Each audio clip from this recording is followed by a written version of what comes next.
బాబా ఏంటి ప్రతిపాడు నియోజకవర్గంలో మంచినీళ్ళ సమస్య బాగా ఉందంటున్నారు. ఏంటి ఎంతవరకు నిజం? అది నిజమా అబద్ధమా? మంచినీళ్ళు బొట్టుగోళ్ళు పత్తిపాటులో. ఏంటి బాబాయ్ మంచినీళ్ళు లేకపోవడం ఏంటి ప్రతిపాడు నియోజకవర్గంలో? పైన సాగర్ లోంచి నీళ్ళు వదిలినప్పుడు పెట్టలేదు వీళ్ళు. పోతేనే మన వానకి తిక్కిడపాలెం కోయరపాలెం వాళ్ళు ముందు మేనుకొని 2 రోజులు అడ్డీ బొడ్డీలు వేసుకొని నీళ్లు పెట్టినారు. పత్తిపాడులో నిరపోతున్నారు. ఏంది కాదు వానలు కురిసినప్పుడు నీళ్లు వాగు వచ్చింది, కొండవాగు. వీళ్ళు ఎవరు పెట్టలా, వదిలేశారు. అయ్యేమో చాలా నీళ్లు ఎండిపోయినాయి. నీళ్లు బొట్టు లేవు పత్తిపాటులో. ఎవరన్నా ప్రత్యేకంగా తోలుతుంటేనేమో వాళ్ళు ఆ పార్టీ వాళ్ళు తోలడానికి ఈ పార్టీలు తోలడానికి కేసులు పెడుతున్నారు. అది పరిస్థితి. ఏంటి మీకు ఎప్పటి నుంచి రావట్లేదు ఇక్కడ మంచినీరు అనేది? మీకు ఎప్పటి నుంచి అందట్లేదు? 15 రోజుల నుంచి రేట్లు 15 రోజుల నుంచి వాటర్ సమస్య లేదు. మరి మీరు ఎలాగ ఇక్కడ మరి తాగడానికి ఎలా యూజ్ చేసుకుంటున్నారు వాటర్? తాగడానికి ఉంది ఏడు తెచ్చుకోవడం, ప్రస్తుతానికి తాగడం, కనీసం బాత్రూమ్కి వెళ్ళడం కూడా వాటర్ ఉంటుందా. అది అట్టని పరిస్థితి.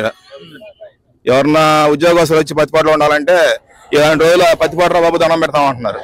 అది మరి ఇక్కడ అధికారులు ఏం పట్టించుకోవట్లేదు. ఇక్కడ మరి పంచాయతీ గానీ సచివాలయాలు అధికారులు ఏం పట్టించుకోవట్లేదు. ఎండిఓ గానీ వీళ్ళు ఎవరు పట్టించుకుంటున్నారండి? పత్తిపాడు 14,000 ఓటర్స్ ఉంటాయి. వాళ్ళు 2 ట్యాంకులు 3 ట్యాంకులు పెట్టి టాటర్ పెట్టి తోలుతున్నారు. 14,000 ఓటర్స్ 2-3 ట్యాంకులు అంటే రోజుకు 700 ట్యాంకులు తోలుతారు. ఏం సరిపోతాయి? అదేమంటే మనిషికి 20 లీటర్లు ఇస్తాం, 10 లీటర్లు ఇస్తాం అంటున్నారు. మాకు బొట్టి పోసిన పాపన బాగలేదు.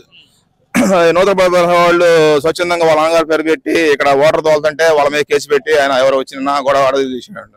అది పరిస్థితి. అయితే ఇక్కడ ప్రతిపాడు నియోజకవర్గానికి 15 రోజుల నుంచి వాటర్ అనేది అందట్లే ఇక్కడ లేదు. సరే ఇక్కడ మరేంటి గుంటూరు పార్లమెంట్ లో ఈసారి ఇక్కడ పెమ్మసాని గారు పోటీ చేయబోతున్నారు. మరి ఇక్కడ ఆయన గెలుపు ఎలా ఉండబోతుంది అంటారు? ముందు ఎమ్మెల్యే గారి గురించి చెబుతా. 15 నుంచి 25,000 ఓట్లు ఎట్టితో గెలుస్తాడు ఆయన ప్రస్తుతానికి. ఇప్పుడు ఈ 4 రోజులు ఇంకా సమీకరణం మాలితే ఓట్లు పెరగటం కానీ పెరగడం లేదు. రెండోది పెమ్మసాని అయితే ఆయన ఓటు చెప్పేదే లేదు. 1,00,000 ఇచ్చిదో 2 లక్షలు ఇస్తే చెప్పలేము ఆయనకు ఓటు మీద ఎట్టి. ఎందుకంటే పెమ్మసాని గారు 1,00,000-2 లక్షలు ఇచ్చింది అంటారు. ఎందుకు ఏంటి ఆయన ప్రజా సేవ చేసే మనిషి అండి. ఇప్పుడు ప్రజలకి బలాన సంగతి తెలుసు కదా. ఆయన అమెరికాలో ఉంటా కూడా ఇక్కడ పెట్టుబడుల దగ్గర బోర్లు వేయించాయంట. బొర్రిపాలలో ఖాళీ బోర్లు అన్ని కట్టించాయంట.